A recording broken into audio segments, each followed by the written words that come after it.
Hi my loves, welcome back to Maxie's Kitchen, or welcome to Maxie's Kitchen if today's your first time here. Today we're going to be making waakye. A lot of people have requested for this, so I'm very happy to show you how I make mine. Please don't go anywhere, stay tuned if you want to learn.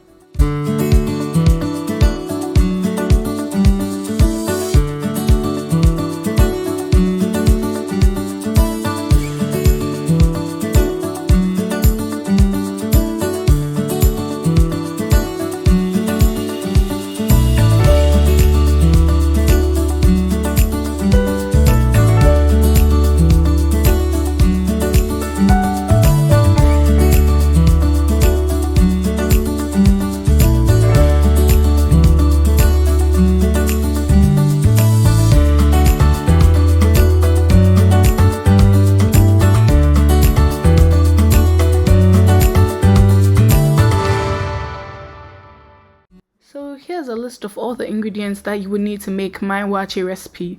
Now a lot of people use the red beans, but I'm going to be using black-eyed beans. You can easily find this in any continental store around you, or you can also get it on Amazon. I have a link to one on Amazon on my Amazon storefront, so if you check the link in my bio on Instagram, you can find this.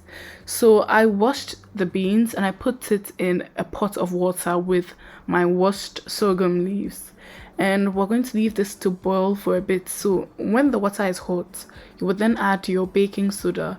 Now the baking soda helps to bring out that beautiful color from the sorghum leaves, that burgundy color from the sorghum leaves, and it also helps to cook the beans faster, I think. So that works.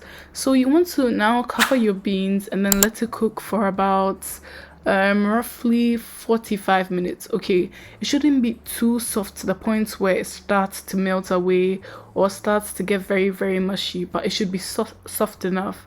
Okay, so once your beans is done cooking, you want to wash your rice and then add your rice in, and then add some salt to taste, and also add about a teaspoon of oil.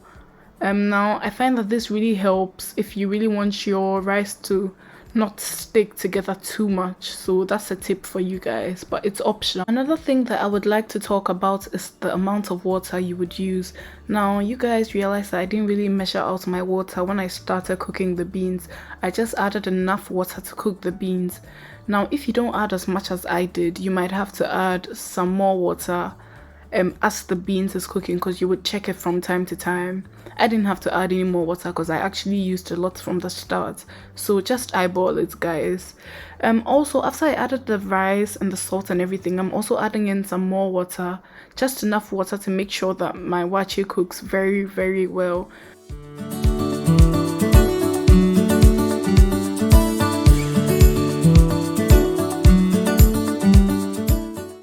So what I like to do is to cover it with just the lid the first time I'm covering after I add the water and the rice in. So I do that for a few minutes and then I give it a quick stir like I'm doing right now.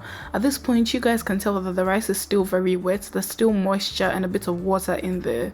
So we're not going to add any more water. I'm now going to cover it with parchment paper, and you can use aluminium foil at this point or parchment paper like I did, and then cover it with the lid. Now while you're doing all this, make sure that the waakye is cooking on low heat. Okay, you want it to be on low heat because you don't want it to burn and you want it to cook slowly and nicely. What this method is supposed to do is to help trap the steam, which will then help to soften the rice. Okay, so make sure that you do this. You need to use the parchment paper or aluminium foil. Okay, don't skip this step. Also, I know you guys might have questions about the sorghum leaves. Yes, please do leave them in and don't take them out until your waakye is done, because it helps to maintain the color.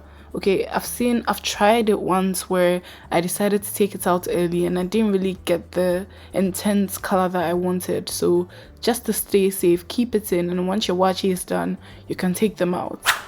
Also bear in mind that I did say that cook your waakye on low heat, but that's after you've added the rice. Once you're cooking your beans, you can cook on medium to high heat, just to make sure that your beans cook quite like they cook fast, okay, so that it doesn't take too long to cook. So you can cook the beans on medium to high, but then once you add the rice, low heat.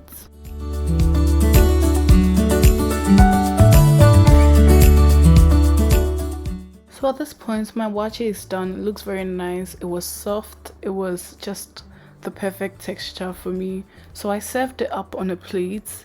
I know a lot of people like to have their waakye with different things like spaghetti, with gari. That is how waakye is served, with fish. Some have it with plantain, eggs, salad. There's just a whole lot you can have your waakye with, but I don't really fancy gari and spaghetti with my waakye. I know a lot of people will come for me for saying this, but it's just how I like to eat mine. So I like having plantains on the side, and I also love a lot of stew and a lot of shito as well. I didn't add shito when I was serving this because I didn't want it to mess the plating up, but I love shito, and I did add some after I recorded everything.